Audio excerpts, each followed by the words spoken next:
नमस्कार, वंदे मातरम। कैसे हैं आप सब? मैं विश्वजीत पांडे, विश्व गुरु हिंदुस्तान की अनोखी पहल आत्मनिर्भर बिहार के वीडियो सीरीज के 7वें एपिसोड में आपके समक्ष हाजिर हूं। उम्मीद करता हूं आप सभी अपने स्वजनों के साथ सुरक्षित हैं, स्वस्थ हैं एवं मस्त हैं तथा एक समृद्ध भारत के कुशलता की कामना कर रहे हैं। दोस्तों, आपको बताते हुए काफी हर्ष महसूस कर रहा हूं, काफी खुशी हो रही है मुझे कि आज सुबह सुबह मेरे एक ऐसे आदरणीय अभिभावक का फोन मुझे प्रेरित करने के लिए आया, आशीर्वाद देने के लिए आया, जिसके बाद मैं यह गुनगुनाने को मजबूर हो गया। उम्मीदें सब सिमट कर हाथ बन जाने को मचली हैं, मेरे कमरे के सन्नाटे ने अंगड़ाई सी तोड़ी है, मेरी खामोशियों ने एक नया नगमा गुनगुनाया है, तुम्हारा फोन आया है, तुम्हारा फोन आया है। दोस्तों, आप सभी से गुजारिश है कि आप सभी अपना आशीर्वाद हम तक यूं ही पहुंचाते रहें, हमारा प्रोत्साहन करते रहें, हमारी टीम को प्रोत्साहित करते रहें, ताकि हम आपके सामने एक नए नए तथ्यों को लेकर आकर उजागर करते रहें और हम एक कुशल समृद्ध बिहार और आत्मनिर्भर बिहार की ओर बढ़े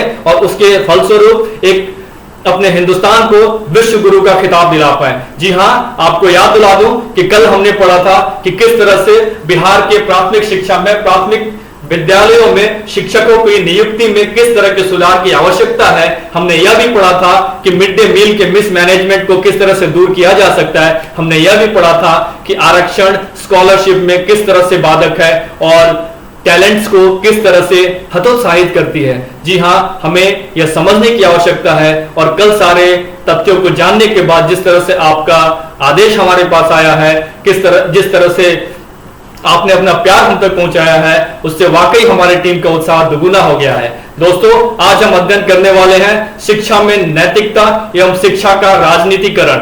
दोस्तों, यह मुझे कहने में कोई अतिशयोक्ति नहीं हो रही है कि बिहार इस समय शैक्षणिक राजनीतिकरण के दौर से गुजर रहा है। हाँ, शैक्षणिक राजनीतिकरण, शिक्षा व्यवस्था की राजनीतिकरण। दोस्तों, आपने बिहार में अपराध का राजनीतिकरण और राजनीति का अपराधीकरण कई बार सुना होगा, कई माध्यमों से सुना होगा, वो दौर आपने देखा है।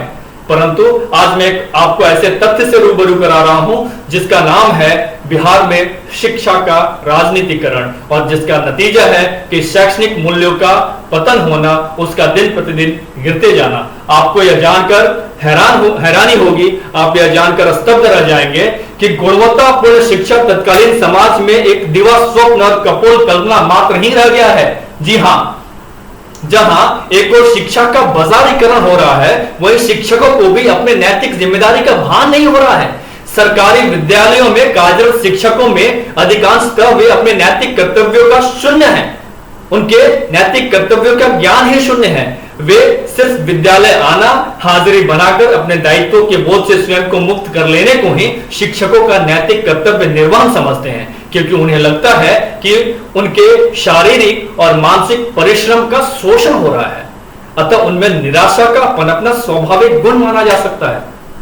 यहां पर यह जानना जरूरी है कि इसके पीछे की सबसे बड़ी कारण है शिक्षकों में असंतोष की भावना। उन्हें यह लगता है कि उन्हें जो वेतन मान दिया जा रहा है कहीं ना कहीं अप टू द मार्क नहीं है, उनके मेहनताना के हिसाब से उनको उचित वेतन मान नहीं दिया जा रहा है। यह इसकी एक प्रमुख समस्या है, का कारण है और जिसके चलते उनके कॉन्फिडेंस में कमी आती है और पढ़ाने की इच्छा से वो धीरे धीरे अपना मुंह मोड़ने लगते हैं, वो और दूर जाने लगते हैं। जी हां, एक और बात आपको बता दूं कि विद्यालयों में पनप रहे विरोधाभास की राजनीति न केवल शिक्षा के स्तर को गिराने की वजह है, बल्कि बिहार के विकास में एक रोड़ा है।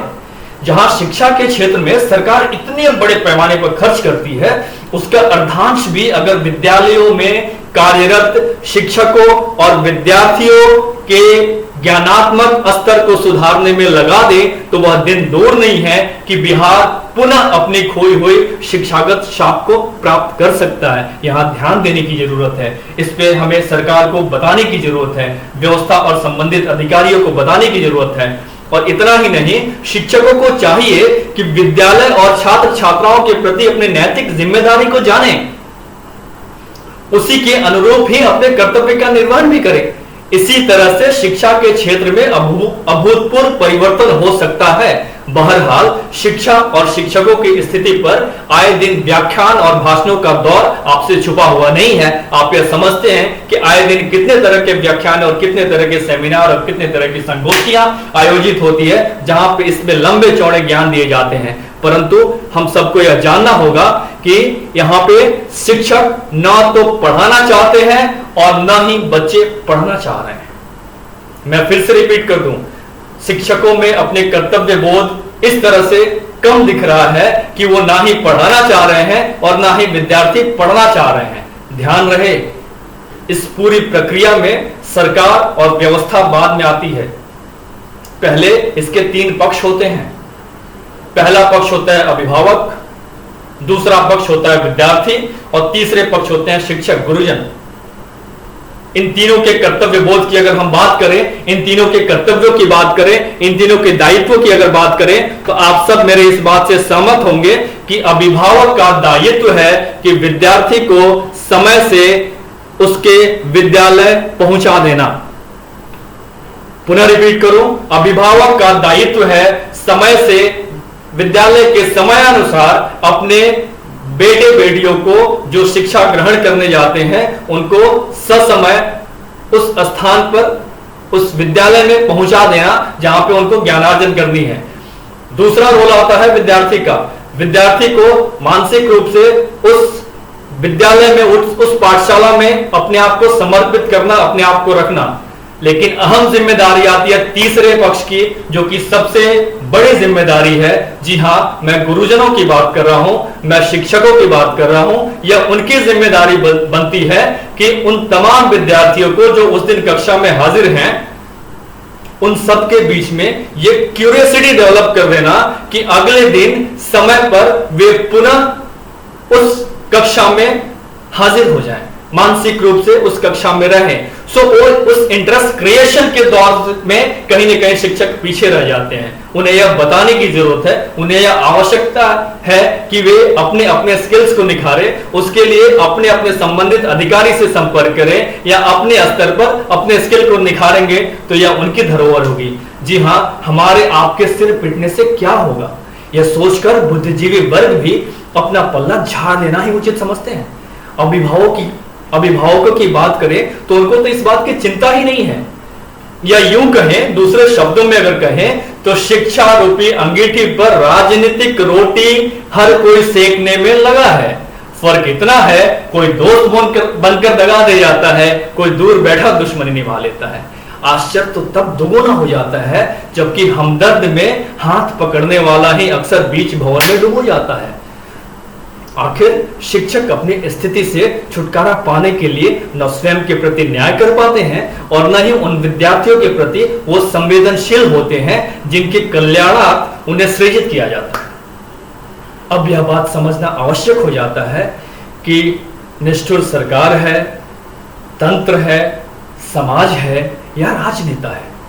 प्रश्न तो गंभीर है, परंतु विचार के योग्य न मंच है न मंचासीन बुद्धिजीवी है। इसकी पहल करना अपनी नैतिकता मानते हैं, अतः पछतावा के सिवा लेखनी की सार्थकता अधूरी रह जाती है। संभावना अगर श्रेष्ठ हो तो नैतिकता उसे संबल प्रदान करती है। जी हाँ, हमें इस बात को समझनी है।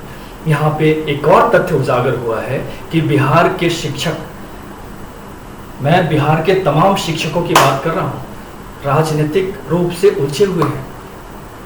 बिहार के तमाम कहें या यूं कहें कि अधिकतर शिक्षक अपने आप को इस तरह से यूनियनों में बांट दिए हैं। सरकारी शिक्षक अपने आप को इस तरह से यूनियनों में विभाजित कर लिए हैं कि उनका ध्यान अधिकतर समय में अपने संगठन को मजबूत करने में और अपने मांगों को सरकार तक पहुंचाने में ही रहती है। ये हम किस बिहार की बात कर रहे हैं? आखिर हम किस ओर जा रहे हैं? जी हाँ, हम एक ऐसे बिहार की चर्चा कर रहे हैं जहां पर शिक्षा को ही सबसे प्राथमिकता दी जाती थी। हम ऐसे बिहार की बात कर रहे हैं जो कि एक संक्रमण के दौर से गुजर रहा है। जो हम एक ऐसे बिहार की बात कर रहे हैं जिसके युवा आज भी अपने शैक्षणिक स्तर को लेकर काफी चिंतित रहते हैं। मैं ऐसे बिहार की बात कर रहा हूं जहां पर शिक्षकों को अपने मूल्य समझाने के लिए हम जैसे लोगों को सामने आना पड़ रहा है। जी हाँ, उन शिक्षकों को भी यह समझना आवश्यक होगा कि आखिर उनसे कमी कहाँ रह गई है, किस तरह से अपने अपने नैतिक बोध को समझें, किस तरह से अपने दायित्व को समझें, और शिक्षकों को अपने विद्यार्थियों के प्रति सहनशीलता और संवेदनशीलता पर ध्यान देना होगा। कहने में कोई बुराई नहीं है, कोई अतिशयोक्ति नहीं है कि शिक्षकों के ओर से भी संवेदनशीलता में कमी आई है। जी हाँ, सरकार आपको ज्ञानार्जन करने के लिए आपके पास स्टूडेंट्स को भेजती है कि ताकि स्टूडेंट्स आपसे ज्ञानार्जन कर पाए, परंतु आप अपने इस दायित्व का बोध नहीं कर पाते हैं। इसके साथ साथ हमें यह भी देखनी जरूरी है कि नैतिकता किस ओर जा रही है। हमारे समाज में नैतिक शिक्षा का स्तर गिरते जा रहा है। इस नैतिक शिक्षा को बचाना, इस नैतिक शिक्षा को संभालना, इस नैतिक शिक्षा के लिए जिम्मेदार हम सभी हैं। हर एक स्तर पर इसकी पहल होनी चाहिए, और इसकी पहल परिवार से शुरू होती है, समाज तक जाती है, समाज से शुरू होती है, विद्यालय तक जाती है, विद्यालय से शुरू होती है, देश विदेश में फैलती है। जी हाँ, आपको ध्यान देना चाहिए, आपको इस पर संकल्पित होना पड़ेगा, हमें और आपको साथ मिलना पड़ेगा, यह संकल्प लेना पड़ेगा, क्योंकि आचार्य चाणक्य ने एक संकल्प लिया धनानंद के दरबार से।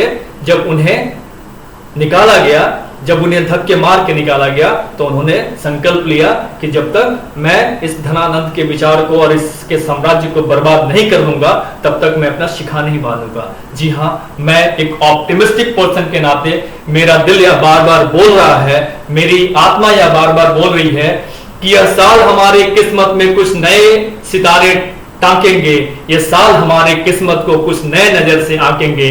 इस साल अगर हम अंबर से कुछ दुख की बादल को हटा सके तो मुमकिन है इस साल हमें नया सूरज झांकेगा।